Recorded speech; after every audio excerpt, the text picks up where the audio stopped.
Hello, I'm Allie Pate, the maker behind Road Trip Sock Yarn. I'm an indie yarn dyer based out of a home studio here in Denver, Colorado. I am a one-person operation. Thank you so much for joining me as I share some of the fun details about my greener front range dye practice. This is a process that I have created for myself, and this process is always changing, always adapting. I'm always looking for better ways to improve my yarn dyeing. Just a little bit about me to kind of set the stage for this yarn fun. I earned a Bachelor's of Fine Arts and a Master's of Art from Indiana University of Pennsylvania. My master's concentration was in fibers, and for the past 20 years, which I can't believe it's been 20 years, but it's been 20 years. I have continuously created exhibition quality works in contemporary crochet. I have been crocheting for about 40 years and knitting for only maybe 15, not nearly as long. But my academic background gave me the foundational skills in a variety of fiber arts techniques. So in 2018, when I started dyeing yarns again, I was confident with some practice, my dye skills would return. And the more I practiced, the more I caught my work groove, and I love being in the work groove. This is the place that allows me to think about things a little different, allows my mind to wander, and I started really focusing my energy towards my environmental impacts with my dye process. And let's be real, saving the planet's a really big task, but I realized that each and every small action leads to greater positive change. My actions, even the really small ones, can and will add up. I truly believe it's these smaller, intentional, positive actions that will lead to greater goodness. So I started small. Things like solar batteries for my dye scale, reusable zip ties, some of my old clothes to mop up the big spills, which fortunately those big spills don't happen very often around here. Bamboo towels for the little messes, better rubber gloves. I slowly started to replace the items that I use regularly with better, more sustainable options because every little bit makes a difference. And this felt good. My momentum grew, and I was really thinking more and more about what else I could do. Next thing I knew, I was looking at my buying strategies. I found a printing source for yarn tags and postcards made from 100% post-consumer recycled materials, which naturally led me to start thinking more about my carbon footprint and my bulk buying power. Most of the materials, in fact, almost all of my materials, but definitely most of my materials, they don't have a shelf life. I mean, yarn doesn't go bad. So if I'm very strategic about my space, I can purchase larger quantities of maker materials to reduce delivery trips. Around the same time, I recognized the volume of water needed for dyeing. Holy moly, so much water. And I knew I had to do better with water. So I purchased a water collection tank. Here in Denver, we are allowed to collect up to 110 gallons of water at a time.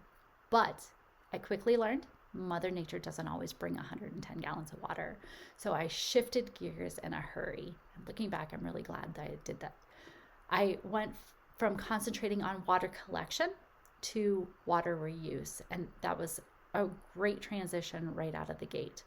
I'm using water for citric acid baths, the dye baths, and washing the yarns. But I reuse all of these waters until they're fully exhausted. And then those exhausted waters go to my Colorado-themed garden beds for pollinators.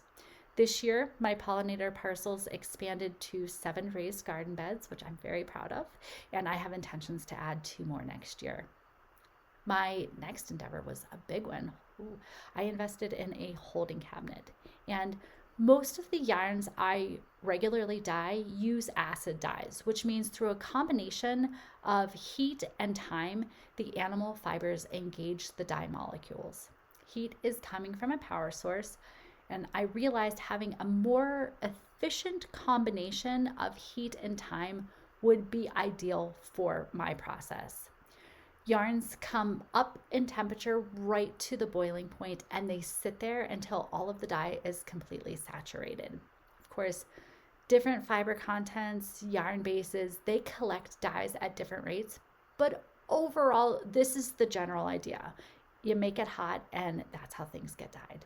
The holding cabinet allows me to set the temperature and keep those yarns good and warm for the fiber specific duration of time.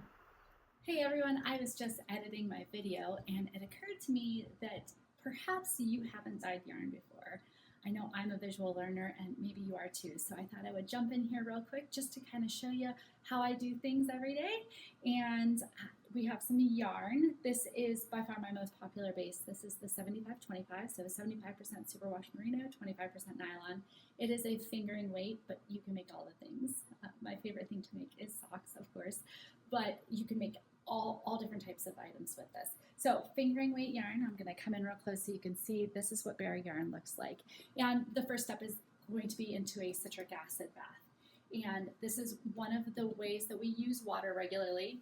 I realized that we were going to do this fun demo, so I have some soaking, and they can soak, 10-15 minutes, just enough to change that pH level. Then we are going to add dye, and I have it already measured out in my container here, to our pan. Oh, that was a little loud, sorry. But we did get it all. And give it a good mix. And we're gonna do some blue, a little blue yarn. And there we go. And like I said, this is just the general idea. So we're gonna open it up. When I'm working out here, I use gloves and things. And we're gonna put that in. And I'm going to lift this up in just a second so that you can see what the absorption looks like right away. Blue. And the next step will be to heat this. And this is going to come up in the pan here. It's on a burner plate to right at boiling, which is close to 200-ish degrees. And I don't have it turned on right now because this is a demo. But after we come up to temperature, then we go into the holding cabinet here. And this is going to stay nice and warm for a longer period of time so we can really take advantage of the heat and time combination to make it work out well. So hopefully this gives you a better idea of all of the things that we're doing. We've got the water for the citric acid, water in the dye pan. I collect the water that from the condensation out to reuse all of that, and then the heat sourcing and wool and dyes. So hopefully that's helpful as a little visual reference of what we've got going on over here. Best part, our energy company here in Denver offers an online application to secure energy from renewable sources. I very much encourage everyone to see if your energy supplier offers similar options for your area. This was a great way to utilize wind and solar until we made the investment to take the house and studio solar. And that was next, which was huge solar panels. Holy moly. Whew. But like most small businesses or life in general, there's a lot of moving parts from every direction. And I really want to share information about wool sourcing because I love animals. I love all animals. Finding a supplier that is aware of and concerned with animal welfare is important. It's important to me. It's important to my business. And at the very beginning of this yarn journey, I found a supplier who sources wool from non-museling farms. And if you're not aware of fly strike or museling practices, I have to warn you, the images that you can find online, they can be really hard to look at. As hard as it is, it's also important to know it happens so we can make informed choices. The wool I'm working with is sourced from non-museling farms and is certified for animal welfare practices. Now, While all of these better practices are in motion, I'm still over here thinking, what else can I do better? Because that's always the question. How can I do this better? What can be better? What else is there? What do I need to learn? What do I need to read? All of those fun things.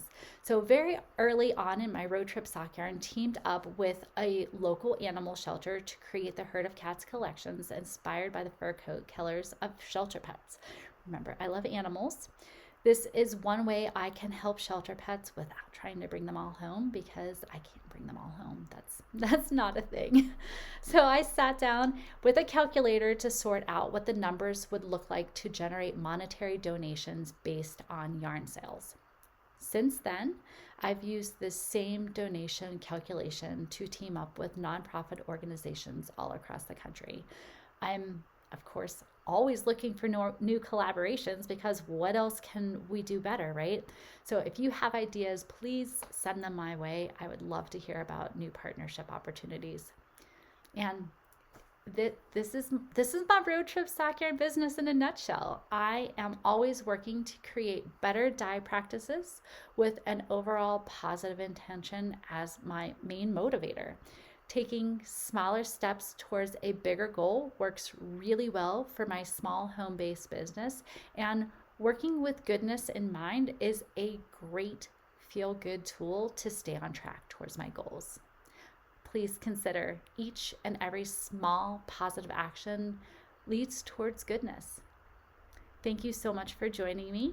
Amber, thank you so much for putting this together. I am so grateful for this wonderful opportunity, and I'm glad to make some new fiber friends.